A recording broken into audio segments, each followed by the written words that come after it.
Okay, but beyond the question of how, there's also the question we have to answer is the question of why. Why was this?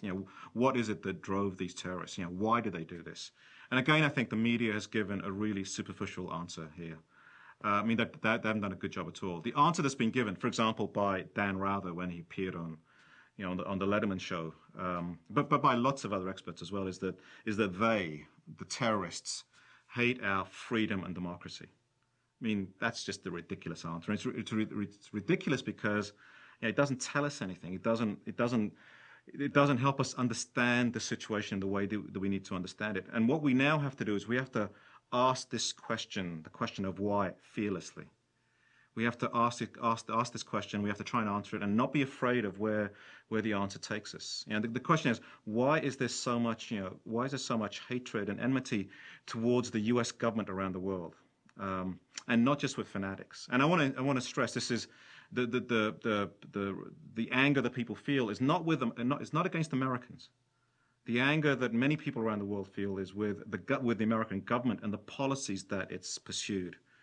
And if we really want to understand why violence occurs, we have to take the question of violence seriously if we're interested in dealing with it. And we have to look at the environment, the context from which violence emerges, because violence always emerges out of something. It always emerges out of some context. James Gilligan, the writer on violence, says, there's no such thing as a senseless act. There's always some sense to what people are doing. There's always some rationale. There's something that drives them. We have to figure that out if we want to try and prevent it. Calling people crazy may make you feel good, but it doesn't help us understand what feeds that craziness. I mean, it's the same thing with the school shootings. If you really want to understand what's going on in the school shootings, we have to ask the question: what's going on in the world of young white men that's causing a number of them to act out in this way? Just calling them crazy is not going to give us the answers that we need to really deal with this in a serious way. And you can ask that. Sometimes people don't want to ask that question because they think if you ask that question seriously, then you're somehow justifying the horrific acts that people commit as a result of it. And I think we have to be able to separate those two things. We have to separate the way people react from the real issues that are there. For example, I could be having a disagreement with someone.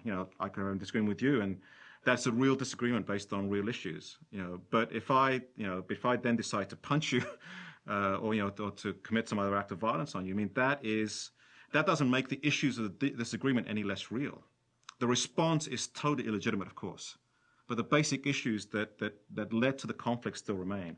And if we really want to deal with the question of violence, we have to ask that question of why is this happening? Why is there this resentment against what seems to be against the policies of the U.S. government?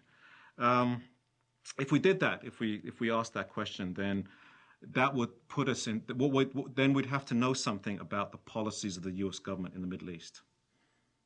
We'd have to know something about the history of U.S. involvement in the Middle East. And that is a good place for progressives to be. It's a good place for anyone to be because that's more knowledge. And the reason it's a good place for progressives to be is because I'm convinced that most Americans, if they knew, would be horrified at some of the policies that the government is enacting in their name. Such, for example, if Americans really knew about the sanctions on Iraq, and that the sanctions on Iraq, since the end of the Gulf War, have killed 500,000 children under 5. Most Americans, being decent, compassionate, caring people, would demand that policy changes. So asking the question of why can, I think, only be good.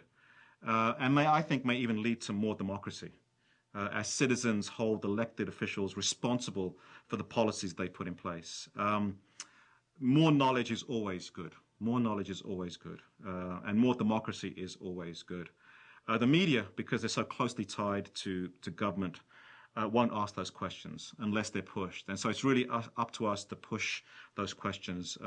We have to push the media to ask those questions, but we also have to ask those questions in other places where we interact with people, where we talk to people.